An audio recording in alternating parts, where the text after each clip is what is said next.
And unfortunately, under our current law, those children are not being recognized as victims, and we're not able to go after those offenders. But one of my favorite things is when someone like you comes and says, well, this is the practical application. This is what's actually going on the streets, in these buildings every single day. And this is why this legislation needs to be changed to fit what's happening so we can address it.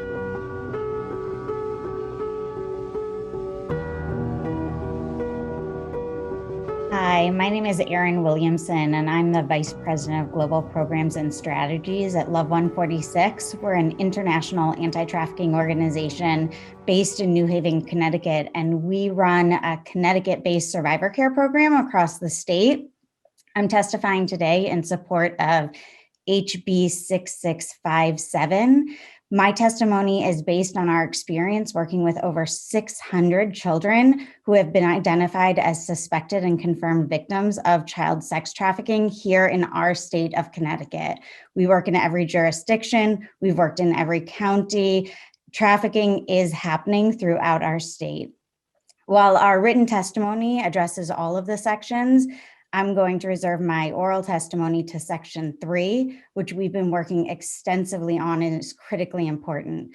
The primary purpose of Section 3 is to really clarify what is happening on the ground and align our definition of human trafficking with the reality. So currently our definition says that trafficking must occur in exchange for a fee, which has been largely interpreted by law enforcement and prosecutors to mean money. In the reality, the kids that we are working with are often exchanged for other items. Many times it's drugs, it's shelter, it's other items of value. And unfortunately, under our current law, those children are not being recognized as victims, and we're not able to go after those offenders.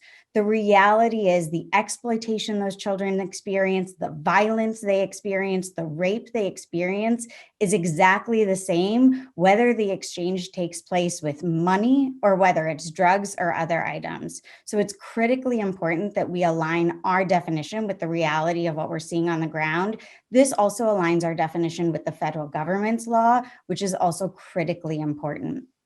In addition, Section 3 allows for an affirmative defense for children. As you heard Representative Gilchrist say earlier in this hearing, oftentimes traffickers use their victims to recruit and exploit and victimize other individuals. And the same is true for children. We're seeing traffickers send children back into schools to recruit their friends. We're seeing them sending online, having engaging children when they're in congregate care, pulling their friends to run with them. And then those other children are exploited. And so what this allows for those children to say, I did that, but that was part of my victimization. And so they're not going to be tried as trafficking offenders, which unfortunately we are not seeing happening here, but we are seeing in other states. Just the mere fact that those children under our current law can be tried as trafficking offenders is making some lawyers who represent those children concerned about having those children receive services from individuals and organizations like Love146 who are mandated reporters. Because the reality is if a child discloses to us, yes, I was part of the recruitment, grooming, or exploitation of another child, we have to report that to the Connecticut Department of Children and Family. If we can possibly. And so it's really critical that we make sure that we are protecting children, especially when they are victims, and part of their grooming and recruiting and exploiting of other children, it's really part of their victimization. So I ask that the committee vote out this bill. It's critically important. As you know, it's come before this committee a number of years, and we have worked collaboratively with all of our partners on this language. So thank you, ma'am. I do have a question for you from Representative Gilchrist. Thank you, Mr. Chair. Thank you, Ms. Williamson, for your testimony and for bringing such a wealth of knowledge to the state of Connecticut with regards to this issue.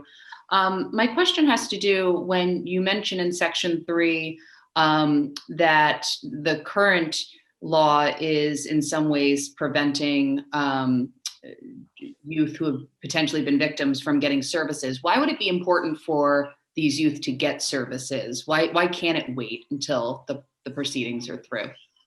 So oftentimes, these children have experienced extensive victimization. They have significant trauma, and it's really important that they be supported through the process. And oftentimes, if their traffickers are being tried, or if they have their own charges against them, they're only sharing a very small amount of what has happened to them. And if they don't receive appropriate services, they may never disclose the full reality of what is happening to them. So it's not only important for their own ability to live future lives free from victimization and their own recovery, which is critically important, it's actually also critically important for law enforcement and prosecutors who want to go after traffickers, because they need to have all of this information. And it oftentimes is through the receiving services that they're able to finally share what has truly happened to them and the extent. Oftentimes they're sharing it's kind of the iceberg, a very small amount.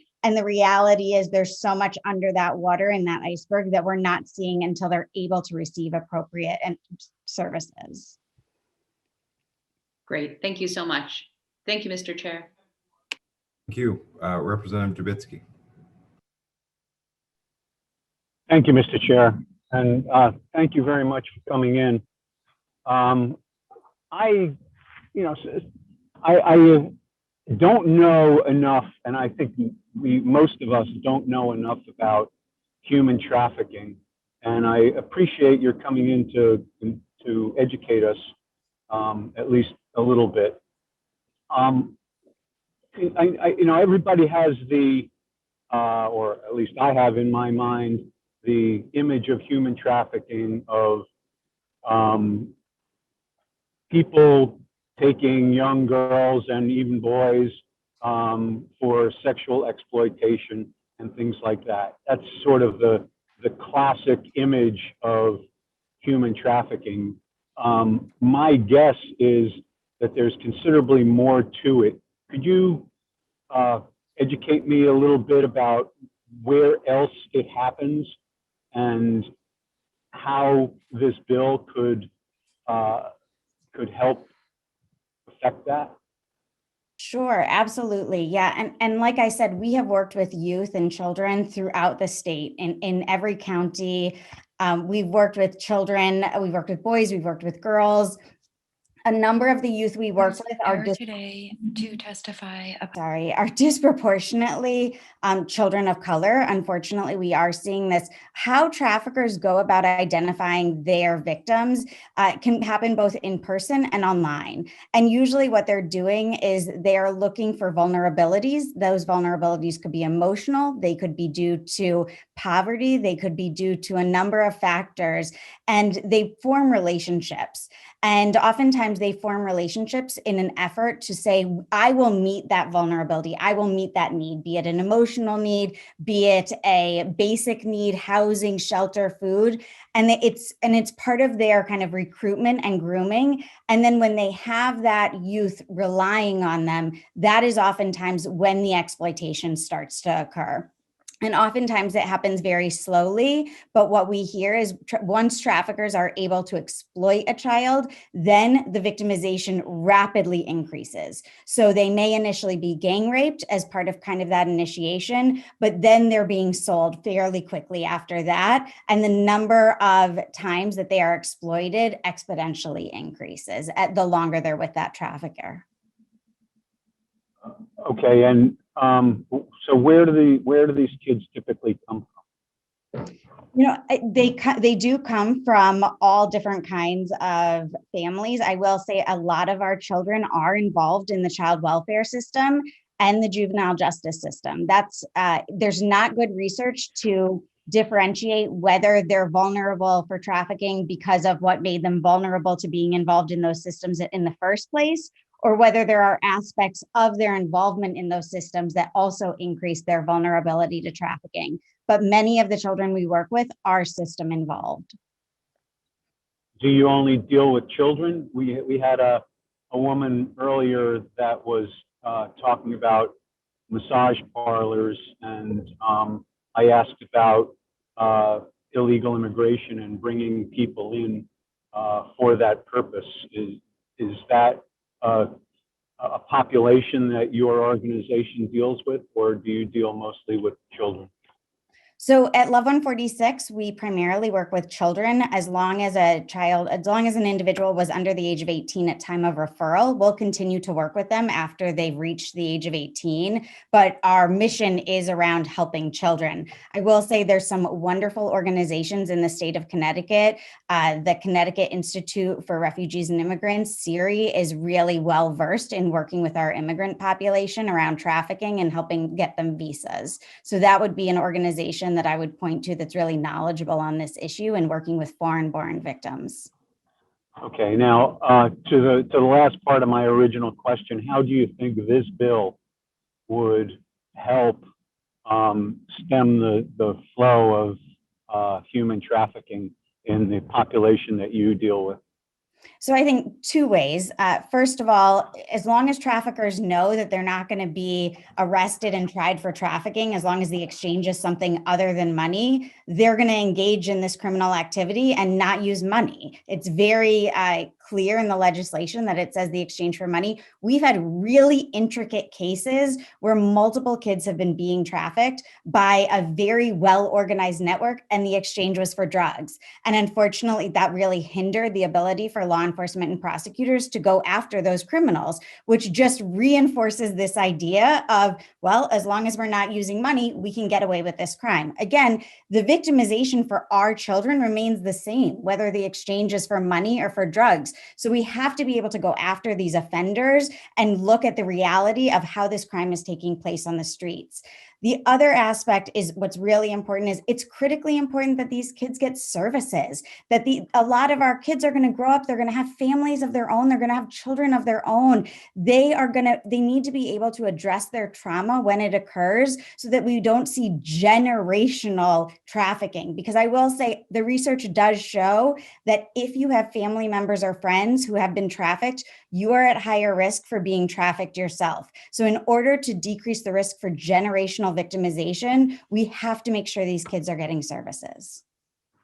Well, I thank you very much. You've been very helpful educating me, and hopefully others have benefited also from your testimony. Thank you very much, and thank you, Mr. Chairman. Thank you. Representative Howard. Chairman, Ms. Williamson, I'll be quick. Representative Dubisky said in his closing essentially what I was going to say. We get words on a paper, and people come to these public hearings and they tell stories and they really hit home and it's important.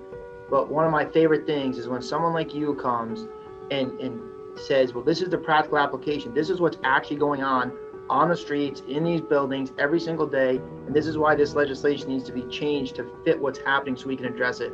So the fact that you're willing to stop the difficult work that you do, just come here and make sure that we understand it from a boots on the ground perspective, I have the utmost respect for it and just the greatest appreciation. So I just wanted to pause for a minute and say thank you for that.